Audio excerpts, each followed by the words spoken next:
Welcome to Jyothi TV. ముందుగా headlines చూద్దాం. Vote చోరీ ఆరోపణలతో రాహుల్ గాంధీ సంచలన వ్యాఖ్యలు. హర్యానా ఫలితాలపై తగిన విచారణ జరపండాలని డిమాండ్. ప్రజాస్వామ్యం రక్షణకు ప్రజలు కూడా జాగ్రత్తగా ఉండాలని పిలుపు.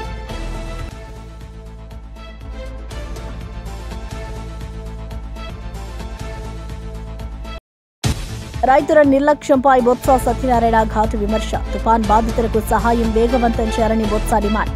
ఇన్సూరెన్స్ ప్రీమియం చెల్లించకపోతే నష్టం పూరించలేమని హెచ్చరిక. రైతు సంక్షేమం మాటల్లోనే కాదు చేతల్లో చూపండని బొత్స పిలుపు.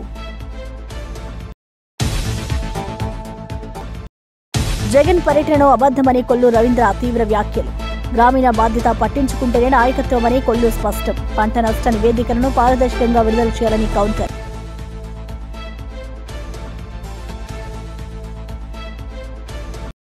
మాద్రిగుట్టలో ప్రత్యేక పూజలు చేసి కవిత ఆధ్యాత్మిక సందేశం. భక్తులతో పరస్పర పరామర్శలలో కవిత ప్రజాసేవ హామీలు. దేవస్థానం పునరుద్ధరణకు బీఆర్ఎస్ ప్రాధాన్యం ఉందని ఆమె తెలిపిన సందేశం. సాంస్కృతిక వారసత్వాన్ని బలోపేతం చేయడమే కవిత లక్ష్యం. వసంతం 2025 చేనేత ప్రదర్శన ప్రారంభం. కల్లీ క్రాఫ్ట్ ఉత్సవం. కొత్త బ్రాండ్ కొత్తూరు వసంత వర్ణతో చేనేతలకు ప్రోత్సాహం. చేనేత కార్మికుల శ్రమ దేశ గర్వమని మంత్రి లోకేష్ అభివృద్ధి హామీ. యువతలో వసంత చేనేతలను ప్రోత్సహించామని పిలుపు. మోంతా తుఫాన్ వల్ల రైతులు తీవ్ర నష్టాలు చవిచూస్తున్నారని ఎమ్మెల్సీ బొత్స సత్యనారాయణ ఆగ్రహం వ్యక్తం చేశారు. ప్రభుత్వం రైతులను ఆదుకోవడం విఫలమైందని మండిపడ్డారు. సీఎం మంత్రులు మాటలకే పరిమితమైపోయారని విమర్శించారు. ఇన్సూరెన్స్ ప్రీమియం ప్రభుత్వం చెల్లించి ఉంటే రైతుల నష్టభర్తీ పూర్తయ్యేది అని పేర్కొన్నారు. పంటలు నాశనమయ్యి కష్టాల్లో ఉన్న రైతులకు ఇప్పటికీ సాయం అందలేదని ఆవేదన వ్యక్తం చేశారు. రైతుల పట్ల ప్రభుత్వ నిర్లక్ష్యం తక్షణమే సరిదిద్దాలని డిమాండ్ చేశారు.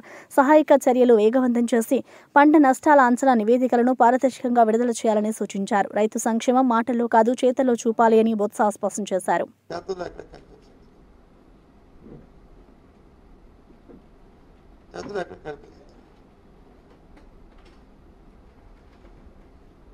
ఇప్పటికప్పుడే పంట వాటర్ రిసీడ్ అయిపోయింది, ఆ నీరు పోయింది, ఎక్కడెక్కడ పంటలు పోయో అన్నీ తెలుస్తుంది. కానీ ఇప్పుడు వచ్చి ఇంకా ప్రకటన చేయలేదు.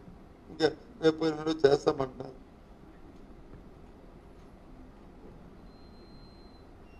ఆ రైతుకి ఎంత నష్టపోయింది, ఇన్సూరెన్స్ వస్తే ఎంత వచ్చేది, ప్రభుత్వం ఎంత ఇన్పుట్ సబ్సిడీ ఇచ్చేది, ఆ రైతు భరోసా ఇవ్వడానికి ప్రభుత్వం ఏ ప్రకటన లేదు. ఎకరానికి ఎంత ఇస్తామని చెప్తున్నారు తప్ప మరి రైతు నష్టపోయిన 100% ఎవరిస్తారు? అది ఇన్సూరెన్స్ కట్టుకుంటే వాళ్ళకి వచ్చేది కదా. ఆ మాత్రం రైతు కట్టే ఇన్సూరెన్స్ ప్రభుత్వం కట్టలేదా? 2,25,000 కోట్ల రూపాయలు అప్పు తీసుకొచ్చారు కదా. మరి ఏం చేశారు మీరు? అంటే రైతు ఆలోచన మీకు లేదు.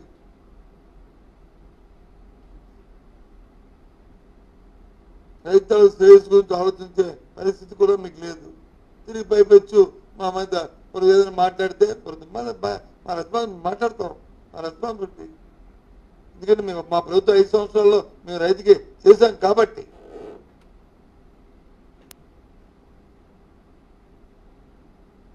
చెప్తాను, ఈ రాష్ట్రంలో ఉమ్మడి రాష్ట్రంలో కానీ ఈ రాష్ట్రంలో కానీ రాజశేఖర ఉన్నప్పుడు కానీ జగన్మోహన్ రెడ్డి గారు ఉన్నప్పుడు ముఖ్యమంత్రి సమయంలో కానీ ఏదైనా రైతు మేలుంటే ఆయనలో జరిగింది. అలా జరగాలని కోరుకుంటాం. విధానంలో మార్పు తీసుకోవచ్చు, కానీ ఏ విధానంలో మార్పు తీసుకొచ్చినా అల్టిమేట్గా ఫలం ఉండాలి రైతుకి. రైతు అనేవాడు నష్టపోకూడదు. ఆ కార్యక్రమం చేయండి. కోనసీమ జిల్లా రామచంద్రాపురంలో బాలిక ఆత్మహత్య ఘటనపై అనుమానాలు వ్యక్తమవుతున్నాయి. బాలిక తల్లి బంధువుల ఇంటికి వెళ్లిన సమయంలో ఈ ఘటన చోటు చేసుకోవడంతో కుటుంబం షాక్కు గురైంది. పాప ఆత్మహత్య చేసుకునే అవకాశం లేదు అని తల్లిదండ్రులు వాదిస్తున్నారు. ఇంటి ఓనర్ కొడుకు నేర చరిత్ర కలవాడని, అతనిపై అనుమానాలు ఉన్నాయని తెలిపారు. స్కూల్లో ఎవరైనా బాలికను వెంబడిస్తున్నారా అనే కోణంలో పోలీసులు విచారణ చేస్తున్నారు. ఘటనా స్థలాన్ని పరిశీలించిన పోలీసులు సాక్ష్యాలను సేకరించారు. కేసు దర్యాప్తు నిష్పక్షపాతంగా జరుగుతుందని అన్నారు. ఈ ఘటనతో గ్రామంలో తీవ్ర ఉద్రిక్తత నెలకొంది. ప్రజలు నిందితులను కఠినంగా శిక్షించాలని డిమాండ్ చేస్తున్నారు. అక్కడ వద్దులే అని చెప్పేసి పక్కన వచ్చిన తర్వాత కమలా కనిపించింది. మా అమ్మాయికి ఇష్టమని కమలా తీసుకుని వెళ్ళి స్టెప్స్ ఎక్కేసి వెళ్ళి డోర్ కొడుతున్నారండి. డోర్ అస్సలు తీయట్లేదు. కిచెన్ దగ్గరికి వెళ్ళి డోర్ కొట్టింది, తీయలేదు. బెడ్రూమ్ దగ్గరికి వెళ్ళి డోర్ కొట్టింది. ఎప్పుడన్నా ఏసీ వేసేసుకుని ఇంట్లో ఉన్నదనుకోండి వినిపించింది కాబట్టి బెడ్రూమ్ దగ్గరికి వెళ్ళి కొడతాం. అయితే మా మధ్య గారు ఎప్పుడన్నా వస్తే ఆ బెడ్రూమ్ దగ్గర నుంచే కొడతాడు, అనే డోర్ తీయండి డోర్ కొడుతున్నాను తీయట్లేదు మీరు అని. అప్పుడు తీయలేదండి పాప. టీవీ మాత్రం రన్ అయిపోతుంది. టీవీ రన్ అయిపోతుంది. అప్పుడు పక్కన మేడం ఉంటారు, గుర్తు మేడం, కాలింగ్ బెల్ కొట్టి మేడం మేడం అంటే ఆవిడ బయటకు వచ్చారు. మేడం అని ఫోన్ తీయట్లేదు, తీయట్లేదు మేడం, తలుపు తీయట్లేదు మేడం అన్నారు. అంటే మేడం అన్నారు. మేడం ఏంటంటే నా దగ్గర నుంచి అలాగే ఓనర్ గారి దగ్గరికి పరిగెత్తిపోయారు. కింద ముగ్గురు అబ్బాయిలు వచ్చేది, ఇలాంటి అబ్బాయిలు ఇద్దరు, పెద్ద ఒకటి కళ్ళద్ద పెట్టినారు. మేడం ఇందాక ఇంకా ఏంటి అరుస్తున్నారు అన్నారు. మా పాప తలుపు తీయట్లేదు, లోపల గడ పెట్టేసుకుని అని అంటే ఆ ఇద్దరు బిడ్డల్ని, ఆ ఇద్దరు మగ పిల్లల్ని ఇద్దరు వచ్చారండి. వచ్చిన తర్వాత ఈలోపు మా ఇంటి వాళ్ళు వచ్చి గోపిక మేడం పిలిచారు కదా, ఆ మెష్ డోర్ నుంచి తలుపు ఇలా తీసేసారు. కిటికీ మెష్ ఉంటుంది కదా, మెష్ డోర్ నుంచి తలుపు తీసేసారు. అబ్బాయి ఉండే అయితే తలుపు తీసింది. తలుపు తీగా నేనేం చేశానండి, పాప ఎక్కడుందో వెతుకుని ఎక్కడిపోతున్నా నా వెనకట్లే మేడము, ఆ ఇద్దరు పిల్లలు, ఆ కళ్ళద్దరు పెట్టుకున్న అతను, మా ఓనర్ వచ్చేసి వచ్చి ఇలా చూడబడికి నేను పూరేసేసుకుని ఉంది. అసలు బాబోయ్ బాబోయ్ బాబోయ్ అంటే బెడ్రూమ్ తొలిపెట్టలేదు. బెడ్రూమ్ తొలిపెట్టలేదు. తొలిపెట్టకపోతే ఓనర్ అయితే మా పిల్లలు, ఇద్దరు పిల్లలు ఉన్నారు, స్టూడెంట్ పిల్లలు, అలా ఇది ఇప్పడానికి ట్రై చేశారండి, రావట్లేదు. రాకపోతే మేడం అన్నారు, సిస్టర్ చాక్ తీసుకురండి, చాక్ అంటున్నాను. ఈలోపు బెడ్రూమ్ కిచెన్లోకి వెళ్ళి మా ఇంటి వాళ్ళ చాక్ తెచ్చి, నేను ఇంకా చాక్ తెచ్చే స్థితిలో కూడా ఉన్నాను. చాక్ తేగానే కోసేసాను. కోసి కింద బెడ్ మీద పెట్టి సిపిఆర్ ఇచ్చాను. మేడం ఇచ్చారు, నేను ఇచ్చాను. ఇచ్చిన తర్వాత మేడం అన్నారు సిపిఆర్కి రెస్పాండ్ అవ్వట్లేదు సిస్టర్, హాస్పిటల్కి తీసుకెళ్ళిపోయాను. మా ఇంటి వాళ్ళ మీద అనుమానం ఉండేది.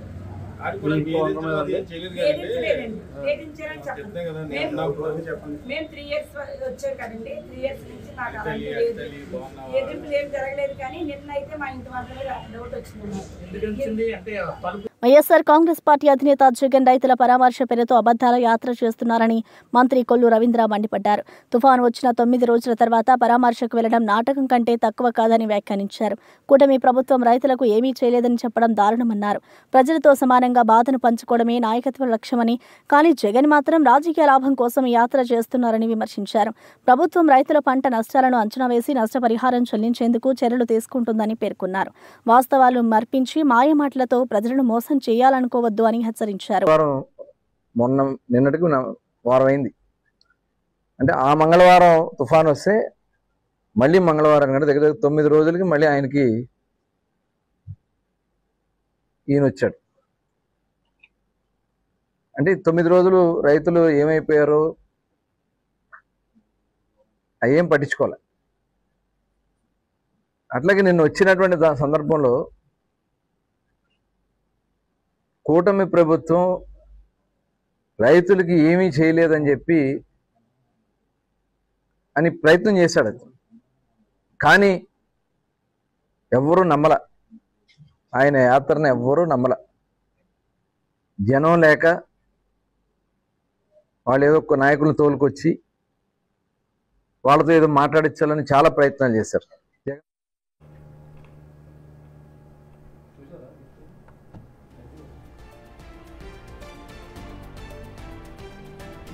బీజేపీ నేతలపై ఓటు చోరీ ఆరోపణలు చేస్తూ కాంగ్రెస్ సీనియర్ నేత రాహుల్ గాంధీ తీవ్ర వ్యాఖ్యలు చేశారు. జాతీయ స్థాయిలో విస్తృత స్థాయిలో ఓటు దొంగతనం జరిగిందని పేర్కొన్నారు. యూపీ, హర్యానా రాష్ట్రాల్లో చాలా మంది బీజేపీ నేతలకు బహుళ ఓట్లు ఉన్నాయి. హర్యానాలో భారీగా ఓట్లు గల్లంతయ్యాయి అని తెలిపారు. సిఎస్సి ప్రజాస్వామ్యాన్ని ధ్వంసం చేస్తుందని ఆరోపించారు. బ్రెజిలియన్ మోడల్కు హర్యానాలో ఓటు హక్కు ఎలా వచ్చింది అని ప్రశ్నించారు. ప్రతి 8 మంది ఓటర్లలో 1 ఓటు చోరీ అయిందని పేర్కొన్నారు. హర్యానా ఫలితాలను చూసి షాక్ అయ్యారని తెలిపారు. ప్రజాస్వామ్యం రక్షణ కోసం కాంగ్రెస్ పోరాటం కొనసాగిస్తుందని రాహుల్ స్పష్టం చేశారు. Let's go to the proof. Who is this lady? How old is she? Which state does she come from? What's her name? Can anyone try? Where is she from? Try. Give me some guesses. कहाँ की लगती हैं? Anybody? Goa? Maharashtra? North? Is she from Haryana? You sure? You're absolutely sure she's not from Haryana? Okay, but she votes 22 times in Haryana. And she votes in 10 different booths in Haryana. And she's got multiple names. Seema, Sweetie, Saraswati, Rashmi, Vimla. Now what's interesting about this and why I'm opening with this slide. Go back please. Why I'm opening with this slide is because this happens in 10 booths. That means that this is a centralized operation. That somebody fed this lady into the electoral list at a centralized level, not at the booth level. Just like Anand and just like Mahadevapura. So last guesses, I'm going to give a prize if anybody can guess this. Anybody? She's from Brazil. She's a Brazilian model.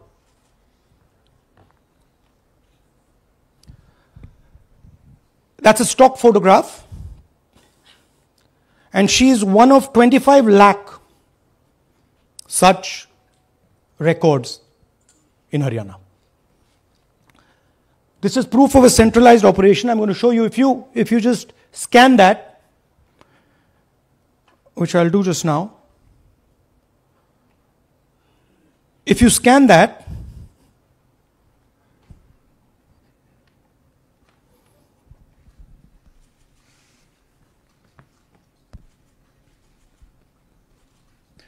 this opens. That's her official page. Okay? Now, she's one of 25 lakh such people. One question, what is a Brazilian woman doing on the electoral list of Haryana? Now you're looking surprised, like, what is this? There's a logic. There's a reason.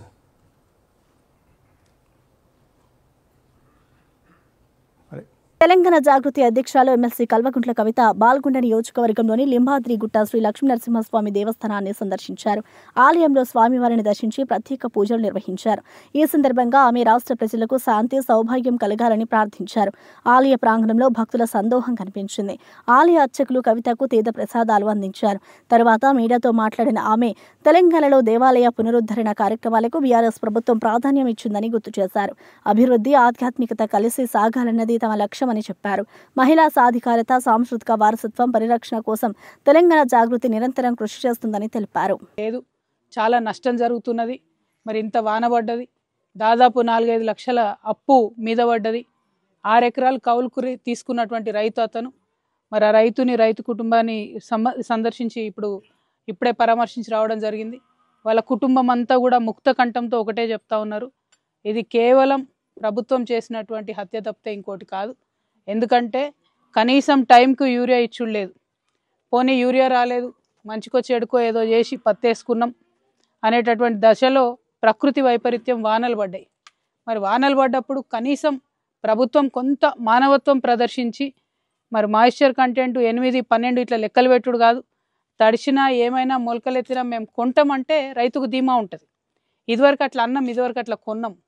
కానీ ఇప్పుడున్న ప్రభుత్వం ఆ ధీమా ఇస్తలేదు రైతుకి. ఆ ధీమా ఇస్తే మనిషి బతకొచ్చు, ఇవాళ కాకపోతే రేపు అమ్ముడు పోతుంది కదా, 2 పైసలు వస్తాయి కదా, అప్పు తీర్చొచ్చు అని అనుకోవచ్చు. కానీ ఇవాళ ఆ పరిస్థితి లేక, ప్రభుత్వం వాళ్ళలో ఆ విశ్వాసం కల్పించక ఇవాళ ఒక యువ రైతు మరి ఆత్మహత్య చేసుకోవడం అన్నది చాలా దారుణం. మరి ఆ పరిస్థితి ఇంకా ఎవరికి రాకూడదు తెలంగాణలో అని ప్రభుత్వం భావిస్తే ఖచ్చితంగా ఒక ధీమా ఇవ్వాలి. ముఖ్యమంత్రి గారు బయటకు వచ్చి ప్రకటన చేయాలి. అది వరి కావచ్చు, మక్క కావచ్చు, పత్తి కావచ్చు, విజయవాడలో మంత్రి నారా లోకేష్ చేనేత వస్త్ర ప్రదర్శన వసంతం 2025 ను ఘనంగా ప్రారంభించారు. ఎంజీ రోడ్లో క్రాఫ్ట్ కౌన్సిల్ ఆఫ్ ఆంధ్రప్రదేశ్ ఆధ్వర్యంలో ఏర్పాటు చేసిన ఈ ఎగ్జిబిషన్లో 70కి పైగా స్టాల్స్లో చేనేత ఉత్పత్తులను ప్రదర్శించారు. ఈ సందర్భంగా మంత్రి కొత్తూరు వసంతవర్ణ అనే కొత్త బ్రాండ్ను ఆవిష్కరించారు. సహజ సిద్ధ రంగులతో రూపుదిద్దుకున్న ఈ వస్త్రాలు సాంప్రదాయానికి కొత్త అందాన్ని తెస్తాయని అన్నారు. చేనేత కార్మికుల శ్రమ దేశ గర్వమని, ప్రభుత్వం వారికి మద్దతు ఇవ్వడానికి కట్టుబడి ఉందని తెలిపారు. రాష్ట్రంలోని చేనేత రంగం ప్రపంచవ్యాప్తంగా గుర్తింపు పొందేలా చర్యలు తీసుకుంటామని పేర్కొన్నారు. యువత చేనేత వస్త్రాలను ప్రోత్సహించాలన్నారు.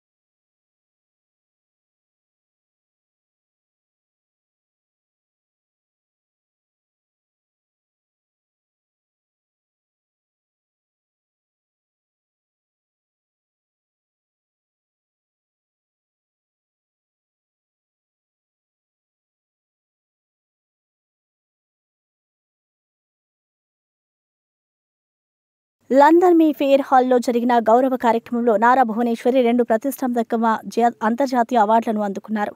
ఎన్టీఆర్ ట్రస్ట్ మేనేజింగ్ ట్రస్టీగా ప్రజాసేవా కార్యక్రమాల్లో విశిష్ట సేవలకు గాను ఐఓడి సంస్థ నుంచి డిస్టింగ్డ్ ఫెలోషిప్ 2025 అవార్డును అందుకున్నారు. అలాగే హెరిటేజ్ ఫుడ్స్ తరపున ఎక్సలెన్స్ ఇన్ కార్పొరేట్ గవర్నెన్స్ విభాగంలో గోల్డెన్ పికాక్ అవార్డును స్వీకరించారు. ఈ సందర్భంగా ముఖ్యమంత్రి నారా చంద్రబాబు నాయుడు పాల్గొని ఆమెను అభినందించారు. ఈ విజయాలు మహిళా శక్తికి ప్రతీకగా నిలిచాయని ఆయన పేర్కొన్నారు. భువనేశ్వరి సామాజిక సేవ, వ్యాపార నైపుణ్యానికి ప్రపంచ గుర్తింపు లభించిందని టీడీపీ నేతలు అన్నారు.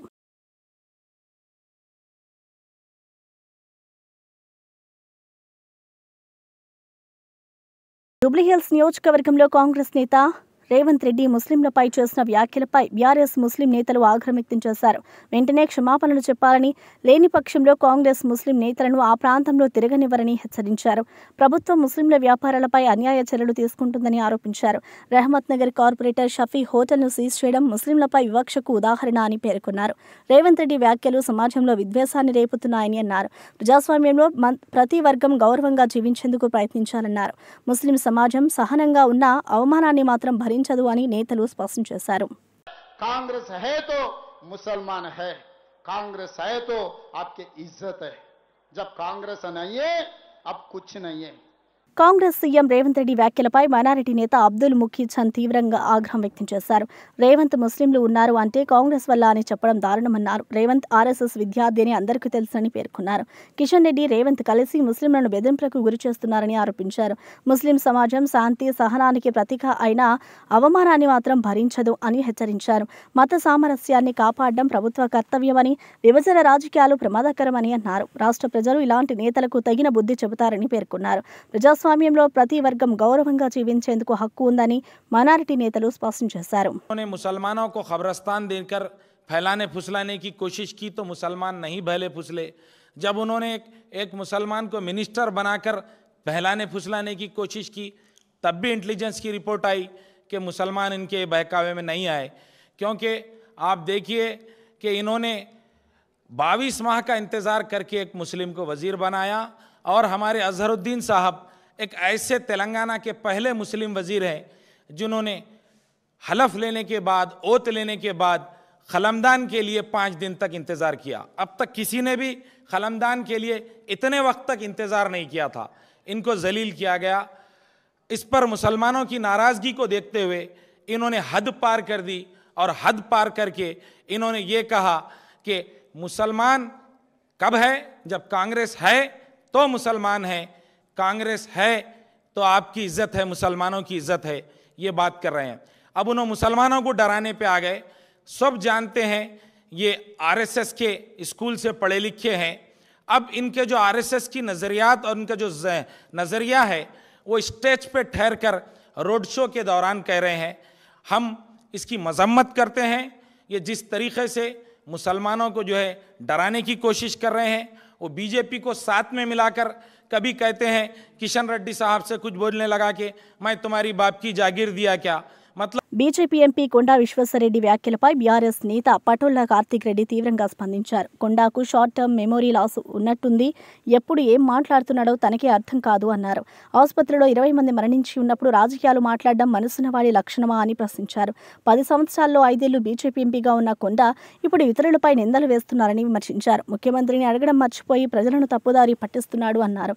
బీఆర్ఎస్ ప్రభుత్వమే బాధితుల పక్షాన నిలుస్తుందని అన్నారు. మానవతా విలువలు రాజకీయాల కంటే ముఖ్యమని పటోళ్ల కార్తీక్ రెడ్డి స్పష్టం చేశారు. మాట్లాడి నిర్ణయించుకోవాలని చెప్తున్నా. ఆయన వయసులో నాకన్నా పెద్ద మనిషి ఉండొచ్చు, కానీ ఈరోజు మాత్రం బరాబర్ మాట్లాడదలుచుకున్నా. ఎవరైనా ఇంగిత జ్ఞానం ఉన్నాడు, కామన్ సెన్స్ ఉన్నాడు, చదువుకున్నాడు ఎవరైనా, నువ్వు ఆడ హాస్పిటల్లో చనిపోయిన 20 మంది అక్కడ మృతదేహాలు అక్కడ పడి ఉన్నాయి. కుటుంబ సభ్యులు వచ్చి అక్కడ రోధిస్తున్నారు, ఏడుస్తున్నారు అక్కడికి వచ్చి కింద మీద పడి. నీకు మనసు అంటే ఒక వ్యక్తికి ఎవరికన్నా ఆడికి వచ్చి రాజకీయాలు మాట్లాడతారా? ఆడొచ్చి ఏం చెప్పాలి? నేను రాజకీయాలు మాట్లాడదలుచుకోలేదు, కుటుంబాలకు అండగా నిల్చోవాలని వచ్చిన వాళ్ళ కుటుంబాల ప్రధాన సానుభూతి అని చెప్తారా? వెనకాల వాళ్ళ కుటుంబ సభ్యులు రోధిస్తున్నా, మృతదేహాలు అక్కడ పడున్నా ఈయన ముందరికి వచ్చి రాజకీయాలు మాట్లాడతాడు. పెద్ద మనిషి విశ్వేశ్వరరెడ్డి గారు ముందర నిల్చొని రాజకీయాలు మాట్లాడతాడు. మీకు ఇంగితగానే ముందా విశ్వేశ్వరరెడ్డి గారు అంట? మీరు చదువుకున్నోళ్ళేనా? అప్పుడప్పుడు మీరు ఏం చేస్తున్నారో మీకు అసలు ఆలోచన వస్తుందా? ఏమంటారు పెద్ద మనిషి ఈయన విశ్వేశ్వరరెడ్డి గారు? అక్కడ ఇంకా యాక్సిడెంట్లో ఎవరు చనిపోయారో లేదో తెలియదు, ఏం చేస్తున్నారో వాడు కన్ఫ్యూజన్ తెలియదు. వాడు ప్రెస్ మీట్ పెట్టి 10 సంవత్సరాలు బీఆర్ఎస్ పార్టీ టీఆర్ఎస్ అధికారంలో ఉంది, ఇది వాళ్ళు చేయనీలేదని మాట్లాడతారు. మీకు అసలు బుద్ధి జ్ఞానం అనేది ఉందా విశ్వేశ్వరరెడ్డి గారు అంట? నేను ఏం మాట్లాడతారు? ఆ 10 సంవత్సరాల్లో 5 సంవత్సరాలు ఎవరండి ఎంపీ? ఏ పార్టీలో ఉన్నాడు ఆయన? అధికార పార్టీలో లేడా? అధికార పార్టీలో లేడా ఆయన? 5 సంవత్సరాలు ఆయన అధికార పార్టీలో ఉన్నాడు. ఇప్పుడు 2 సంవత్సరాలు ఆయన ఎంపీ, అదేమో నేషనల్ హైవేస్. టీఆర్ఎస్ పార్టీ ఏం చేయలేదని మీరు అంటున్నారు. మీరేం పీకిరు అంటున్నా నేను. మీరేం పీకిరు? ఈ 7 సంవత్సరాలు ఎంపీ ఎవరున్నారు? మీ బాధ్యత లేదా? నిత్యం వాళ్ళు చేయలేదు వీళ్ళు చేయలేదు, మళ్ళీ నువ్వేం చేసినావు? అవతలలో ఏం చేయలేదు సరే, ఎంపీగా మళ్ళీ మీరేం చేసిరు అంటున్నా నేను. అసలు మీ ప్రపోజల్ ఏంది? ఈ 2 సంవత్సరాలు ఎన్జీటీలో కనీసం మీరు ఒక్కరోజైనా ఫాలోఅప్ చేసిండ్రా? ఒక్కరోజైనా నాలాగా మీరు పోయి వచ్చిండ్రా? స్థానికంగా అప్పీల్ చేసిండ్రా? ఇంకా విచిత్రం నాకు అర్థం కాదు. నిన్న కూడా ఆయన ప్రెస్ మీట్ పెట్టి కొత్తగూడెం ఎక్సైజ్ సీఐ వేధింపుల కారణంగా మహిళా కానిస్టేబుల్ ఆత్మహత్యయత్నం చేసిన ఘటన కలకలం రేపింది. కుటుంబ సభ్యులు సమయానికి ఆసుపత్రికి తరలించడంతో ఆమె ప్రాణాపాయం నుంచి బయటపడింది. గతంలో కూడా ఇదే సీఐ వేధింపుల వల్ల ఎస్ఐ ఆత్మహత్యకు యత్నించాడని సమాచారం. బాధితురాలి కుటుంబ సభ్యులు ఎక్సైజ్ స్టేషన్ ముందు ఆందోళన చేపట్టారు. మిగతా సిబ్బంది కూడా ఈ నిరసనకు మద్దతు తెలిపారు. సీఐ తనపై అందరూ తిరగబడితే ఆత్మహత్య చేసుకుంటారంటూ బెదిరించిందని ఆరోపించారు. ఉన్నతాధికారులకు లిఖితపూర్వక ఫిర్యాదు ఇచ్చిన సిబ్బంది తక్షణ చర్యలు తీసుకోవాలని కోరారు. ఎక్సైజ్ సూపరింటెండెంట్ సంఘటనా స్థలాన్ని పరిశీలించి విచారణ ప్రారంభించారు. కేసు నిష్పక్షపాతంగా జరుగుతుందని తెలిపారు.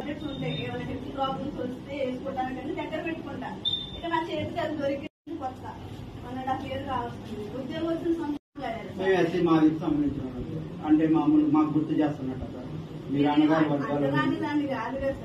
దూరంగా ఉంటానికి ఇవన్నీ మాట్లాడారు. సరేలే అనుకున్నా. మళ్ళీ నన్ను కాకుండా మాట్లాడతాను, నేను పని చేయనా అంటే లేదమ్మా నువ్వు అలా ఉండవు, నీ బిహేవియర్ అలా ఉండదు, నువ్వు అలా ఉండవు, నువ్వు పని చేసే మనిషివి, నువ్వు తప్పు చేసావు, నువ్వు ఇది తప్పు రాసావు, ఇది కరెక్ట్ చేసుకో, మిస్టేక్ అయింది సరి చేసుకో అంటే నేను కంపల్సరీ సరి చేసుకునేదాన్ని. నాకు కొంచెం టైం ఇచ్చినా సరి చేసుకున్నాను. అసలు అదేమి లేదు సార్, ఎందుకు టార్గెట్ చేస్తున్నారో తెలియదు నాకు.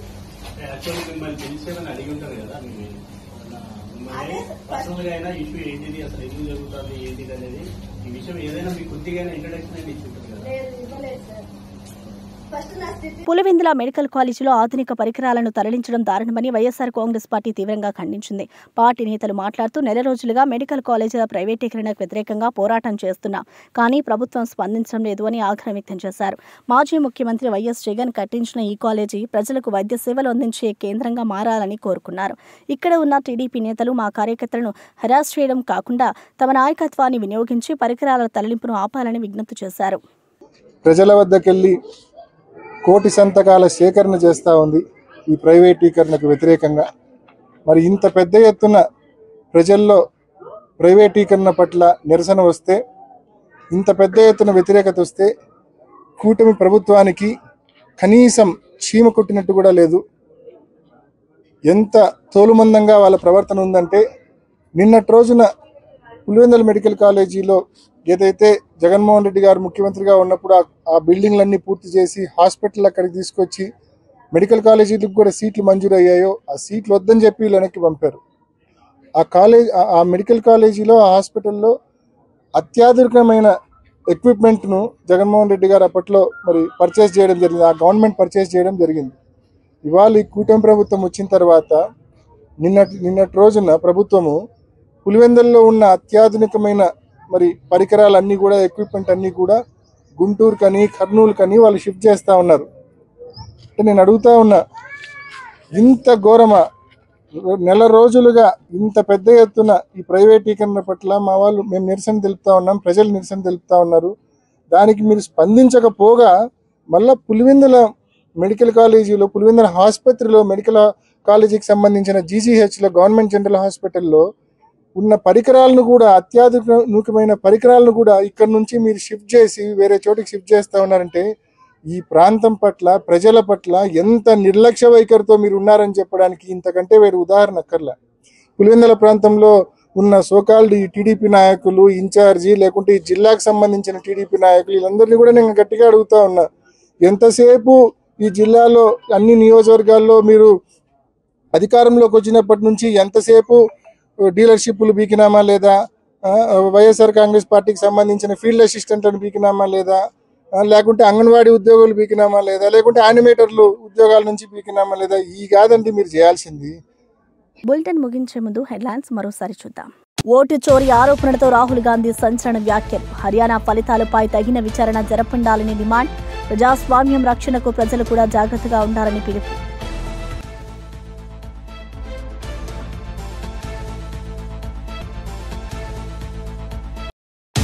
రైతుల నిర్లక్ష్యంపై బొత్స సత్యనారాయణ ఘాటు విమర్శ. తుఫాన్ బాధితులకు సహాయం వేగవంతం చేయాలని బొత్స డిమాండ్.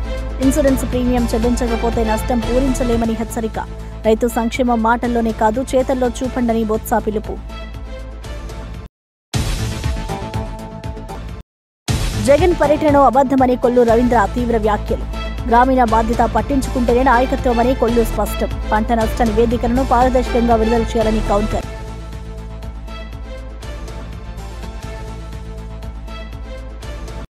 మాద్రిగుట్టలో ప్రత్యేక పూజలు చేసి కవిత ఆధ్యాత్మిక సందేశం.